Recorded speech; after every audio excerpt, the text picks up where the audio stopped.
Assalamualaikum warahmatullahi wabarakatuh. Perkenalkan, nama saya Jilin Maulana. Di sini saya akan menolak mosi bahwa pemerintah harus mendukung beasiswa berbasis prestasi. Kita percaya bahwa prioritas pemerintah itu adalah untuk beasiswa berbasis masyarakat miskin.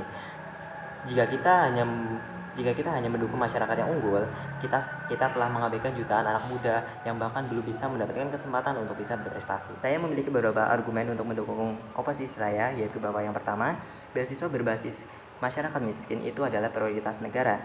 Pemerintah ada dan memastikan setiap warga negara punya kesempatan yang sama. Pendidikan adalah hak dasar yang dijamin oleh Undang-Undang Dasar 1945, bukan hadiah untuk mereka yang nilainya tinggi. Jika beasiswa diprioritaskan untuk prestasi, maka hanya mereka yang punya akses sekolah bagus, guru les, dan fasilitas lengkap yang hanya akan menang. Artinya, negara telah memperkuat ketidaksetaraan yang sudah ada. Fokus pada beasiswa tidak mampu justru memberikan keadilan, memberikan titik start yang sama bagi semua anak di Indonesia. Kemudian argumen saya yang kedua yaitu mengurangi ketimpangan sosial.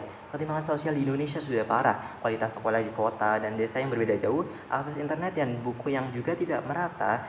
Jika kita hanya mendanai yang berprestasi, kita justru memperlebar jarak antara mereka yang lahir di keluarga kaya dan mereka yang miskin. Selanjutnya, beasiswa tidak mampu bukan hanya membantu satu individu, melainkan membantu satu keluarga keluar dari lingkaran kemiskinan. Ini adalah kebijakan yang langsung berdampak pada mobilitas sosial. Negara seharusnya berpihak pada yang paling tertinggal. Kemudian argumen saya yang ketiga yaitu bahwa prestasi itu bisa dikejar setelah adanya akses untuk belajar. Kita sering lupa bahwa prestasi bukan hanya muncul begitu saja. Prestasi adalah hasil dari kesempatan yang ada. Tidak adil menuntut IPK yang tinggi dan juara olimpiade dari anak yang bahkan harus bekerja paruh waktu untuk bisa bersekolah.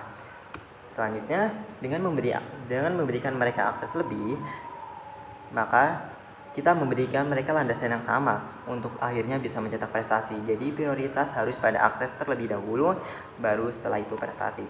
Argumen saya yang keempat yaitu hal ini bisa meminimalisasi putus sekolah dan putus kuliah.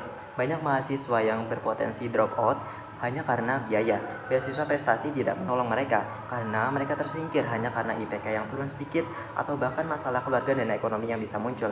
Beasiswa berbasis ekonomi justru menjadi jaring pengaman agar generasi muda tidak kehilangan masa depannya hanya karena uang.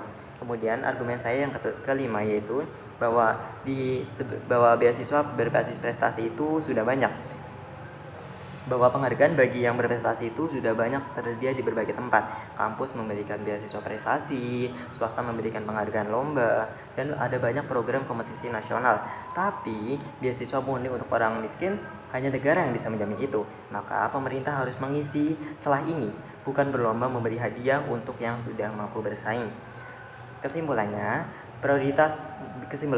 memprioritaskan beasiswa tidak mampu bukan berarti kita anti prestasi.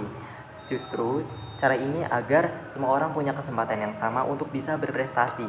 Kita harus menutup jurang ketimpangan, memberikan akses yang sama kepada masyarakat yang tertinggal, dan memastikan tidak ada generasi yang putus sekolah hanya karena miskin. Itulah mengapa kami menolak mosi ini dan kami yakin prioritas pemerintah haruslah beasiswa berbasis kebutuhan ekonomi. Sekian dari saya, kurang lebihnya mohon maaf. Wassalamualaikum warahmatullahi wabarakatuh.